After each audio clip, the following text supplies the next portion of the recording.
Hello everyone, welcome back to our channel Topical Talks. Today we will show you how to make a custom status on Discord in mobile. Before getting started, make sure to subscribe our channel, the bell icon for more updates. Open your Discord and click on your profile icon. Click on this Add Status.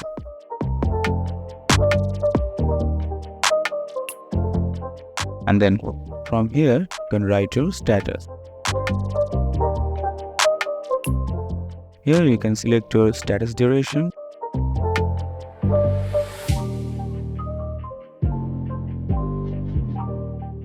And simply click on save. And that's it.